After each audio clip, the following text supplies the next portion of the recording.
अस्सलाम वालेकुम जी। Fundamental of physics Halliday Resnick Walker का 10th एडिशन है। चैप्टर 4 है motion in 2 and 3 dimension. Problem number 30 देखने वाले हैं। अब वो कहता है कि सॉकर बॉल को किक किया गया ग्राउंड से, उसकी इनिशियल स्पीड दे दी गई 19.5 मीटर पर सेकंड, एंगल दे दिया गया 45।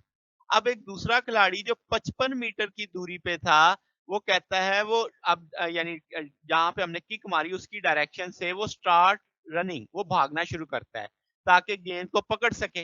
अब वो कहता है उसकी एवरेज स्पीड बताओ ताकि वो बॉल को जमीन पे गिरने से पहले पकड़ ले, यानी हिट कर सके। तो अब हमें जो हमारे खिलाड़ी के मुताबिक जो इनिशियल स्पीड है वो दी गई है, उसका एंगल दिया गया है, तो हम एक्स दोनों कंपोनेंट वेलोसिटी के निकाल लेते हैं, एक्स कंपोनेंट वाई कंपोनेंट। अब क्या जनाब कि आप उसके पहले देखेंगे कि कितना टाइम वो रहेगा हवा में, ताकि हम उसकी दूरी के लिहाज से उसे चेक कर सकें। तो आप जानते हैं कि डेल्टा वाई क्योंकि जमीन से हिट होकर जमीन पे ही आना है, तो वर्टिकल डिस्टेंस तो उसका जीरो हो जाएगा। अब वी नॉट वाई हमें पता है, टाइम हमें नहीं पता। 1/2 GT के साथ इसे सॉल्व करेंगे तो इससे टी निकाला जा सकता है 2.81 सेकंड, यानी वो बॉल वहां तक 55 मीटर तक जाते जाते कितना टाइम लेगी, 2.81 सेकंड। अब क्या जनाब कि आपके पास अगर हम के हॉरिजॉन्टल डिस्टेंस उसका, तो वी नॉट आर उसकी जो इब्तदाई पोजीशन होगी, R naught V naught X T, तो V naught cos theta T आ जाएगा, तो ये 38.7 मीटर होगी। फाइनल पोजीशन जो होगी उसकी 55 मीटर होगी।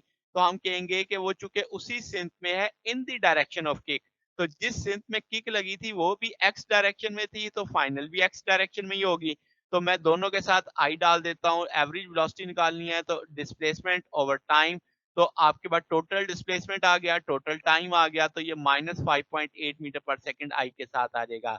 अब हमें बताया गया कि जो उसकी एवरेज स्पीड होगी अगर वो एक ही सिंथ में जाता है तो 5.8 मीटर पर सेकंड होगी। क्योंकि वो बॉल जिस सिंथ में जा रही है उसने तो उसके मुखालिफ सिमत में आना है ना, तो इसलिए उसकी वेलोसिटी के साथ माइनस साइन आ रहा है। ठीक हो गया। तो ये हमारे पास सॉल्यूशन था। अगर आपको इसमें कोई बात पूछनी हो, डाउट हो, तो नीचे कमेंट्स में पूछ सकते हैं। वीडियो अच्छी लगी हो तो वीडियो को लाइक कीजिएगा, दोस्तों के साथ शेयर कीजिएगा, चैनल को सब्सक्राइब कर दीजिएगा। अब तक के लिए इतना ही, बाकी इंशाल्लाह हम नेक्स्ट देखेंगे। ओके, अल्लाह हाफिज।